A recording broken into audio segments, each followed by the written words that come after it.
Hello દોસ્તો, કેમ છો? તો સ્વાગત છે મારા નવા વ્લોગમાં। તો અત્યારે 4:30 વાગે છે અને હું નીકળી ગયો છું રનિંગ કરવા।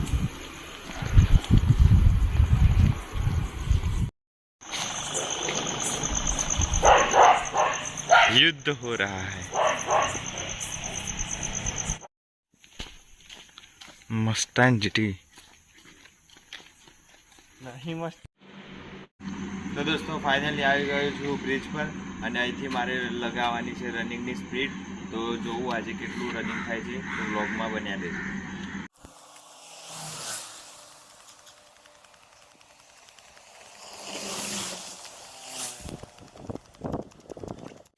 દાંતણ તોડવામાં આવી રહ્યું છે।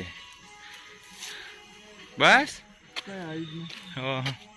તો દોસ્તો ફાઇનલી રનિંગ પૂરું થઈ ગયું છે।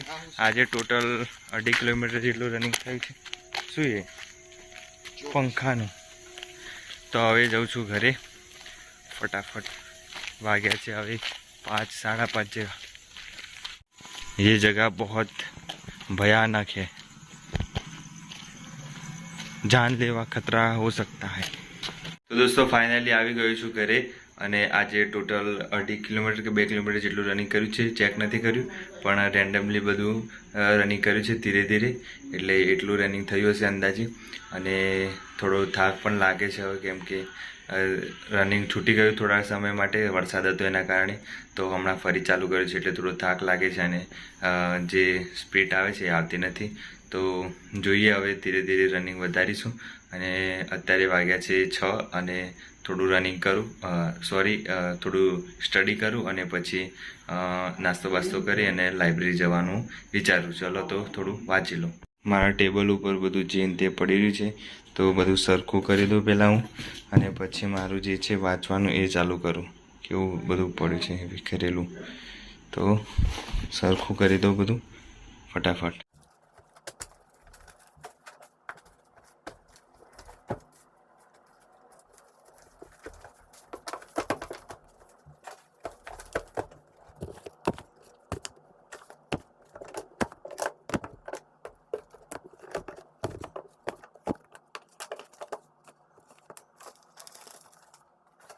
તો ફાઇનલી મેં મસ્ત મજાનું ગોઠવી દીધું છે અને હવે હું બેસું છું વાંચવા। અને આજે થોડું વાંચી લઉં ફટાફટ, જે ટોપિક બાકી છે બંધારણના એ પૂરા કરી દઉં।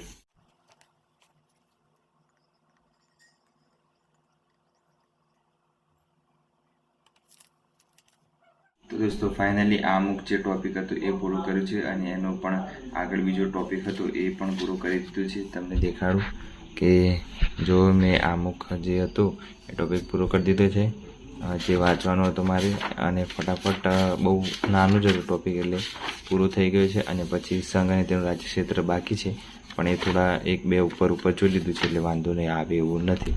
તો હવે થોડુંક પછી વાંચું અને થોડુંક નાસ્તો બાસ્તો કરીને અને પછી લાઇબ્રેરી જવા નીકળું। તો લેક્ચર પતે પછી હું અહીંયા જ છું, લેક્ચર જોઈને પછી વાંચવાનું કરું। તો દોસ્તો ફાઇનલી હવે મેથ્સનું લેક્ચર હતું એ પૂરું થઈ ગયું છે અને હવે જે બંધારણમાં મારે પંચાયતી રાજ કરવાનું છે એ ચાલુ કરું। તો પંચાયતી રાજ ચાલુ કરું અને બંધારણનો જે ટોપિક છે એ પૂરો કરું। તો ફાઇનલી આવી ગયો છું જીમમાં કસરત કરવા।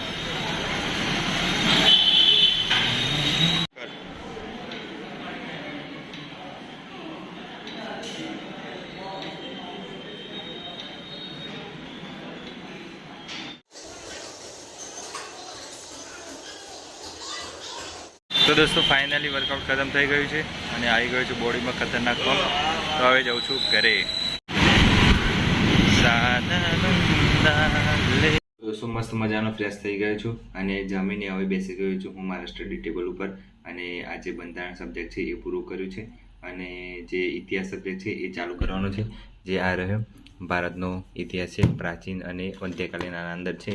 મારી જોડે આ યુવાની છે, તો આ બુક વાંચેલી છે મેં, પણ હવે ફરીથી રિવિઝન ચાલુ કરું છું।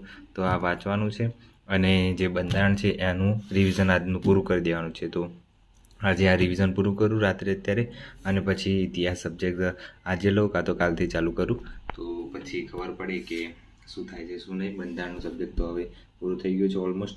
જોઉં હવે બંધારણમાં ખાલી અનુચ્છેદ ચેક કરવાના છે એ કરી લઈશ અને પછી આગળ પ્લાનિંગ કરું ઇતિહાસ ચાલુ કરવાનું. તો મારું જે રિવિઝન છે ફટાફટ પૂરું કરી લઉં.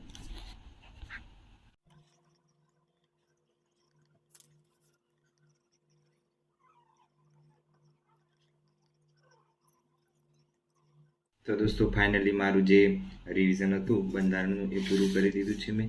આ જુઓ તમે જોઈ શકો છો મારા જે મૂળભૂત અધિકાર હતો એ પૂરા થઈ ગયા છે, અમુક પૂરું થઈ ગયું છે. તો હવે મારે રાત્રે 12 વાગ્યા છે અત્યારે, અને હવે હું સુવાનું વિચારું છું. હવે કંઈ બાકી નથી રહેતું. ઇતિહાસ સબ્જેક્ટ કાલથી ચાલુ કરીશ, કેમ કે હવે નવું અત્યારે ચાલુ કરાયું નથી, કેમ કે સવારે વહેલા 4 વાગે પાછું રનિંગ કરવા જવાનું છે. રનિંગ કરીને પછી થોડું રેસ્ટ લેવું પડશે અને પછી ઇતિહાસ સબ્જેક્ટ ચાલુ કરીશ. જે ઇતિહાસમાં પ્રાચીનથી ચાલુ કરવું છે, બહુ વધારે છે નહીં પ્રાચીનમાં, એટલે પ્રાચીનમાં શરૂઆતમાં 3જા ચેપ્ટરથી ચાલુ કરવાનું છે. જે સિંધુકીની સભ્યતા છે ત્યાંથી ચાલુ કરવાનું છે. અહીંથી 3જું ચેપ્ટર એ ઓલમોસ્ટ બધું કવર થઈ જાય છે સિલેબસ પ્રમાણે, એટલે વાંધો નથી આવતો. એટલે આ તમારા જોડે બુક ના હોય તો તમે વસાવી શકો છો. મને તો આ યોગ્ય લાગે છે. આમાં બધું ઓલમોસ્ટ બધા જે સિલેબસ છે એ બધું કવર થઈ જાય છે. એ સિલેબસ આપેલું છે આગળ, હું તમને બતાવી દઉં કે મેં ટીચ પણ કરેલું છે. એમાં જો અરે પીએસઆઈ માટે વૈદિક યુગ છે, પછી છે ઉત્તર વૈદિક યુગ, મહાજનપદો, મૌર્યકાળ, પછી છે જૈન બૌદ્ધ, એ ખાસ આઈએમપી છે. એ રીતના બધા ટોપિક ટીક કરી દીધા છે. એટલે મારા માટે આ ઇન્દ્રસ્ત્ર કામ કરે છે. બહુ સારી બુક છે, એટલે મજા પણ આવે છે વાંચવાની, અને બધું પોઈન્ટ ટુ પોઈન્ટ સારી રીતે સમજાયેલું છે, એટલે વાંધો નથી આવતો. અને મેં જોડે મેથ્સ પણ ચાલુ કર્યું છે, એટલે મેથ્સ અને એક સબ્જેક્ટ ઇતિહાસ, એટલે રિવિઝન પણ થાય અને નવો સબ્જેક્ટ છે મેથ્સ, એટલે મેથ્સ પણ સાથે સાથે કરતો રહું છું, એટલે એનો વાંધો નથી આવતો. પછી જે રિવિઝન બાકી રહે એ અને કરંટ અફેર, આ 3-4 સબ્જેક્ટ છે. ઇકોનોમી કરવાનું છે બસ, એ નવા સબ્જેક્ટ છે એ કરવાના છે, તો સાથે સાથે કરતો રહીશ. અને કરંટ અફેર પણ કરવાનું છે, એટલે વાંધો નહીં આવે. જોવું હવે શું થાય છે. તો આજનું આવી રીતે મારું પ્લાનિંગ છે, અને સવારે રનિંગ કરવા જવાનું છે, એટલે ટાઈમ મળે એટલે જોઈ લઈએ આપણે. અને બુક મારી જોડે ગણિતની આ છે યુવાની, અને રિઝનિંગ કરું છું જોડે ગણિત રિઝનિંગ, અને કલ્ચર બાકી છે, એટલે રિવિઝન કરવાનું બાકી છે. પછી ઇકોનોમી વાંચવાનું બાકી છે. એકવાર તો વાંચ્યું છે પણ એમાં થોડો ટપ્પો પડતો નથી, એટલે ફરીથી વાંચવું પડશે. જોઈએ હવે શું થાય છે. અને પેપર સોલ્વ માટે આપણે જીપીએસસીના લાવી દીધા છે વિધાનવાળા પ્રશ્નો છે એમાં, એટલે એ કામ લાગશે. કેમ કે બીજા કોઈ વિધાનવાળા અત્યારે આવ્યા નથી માર્કેટમાં, પણ આવશે ત્યારે ખબર પડશે. અત્યારે આ છે એટલે વાંધો આવતો નથી.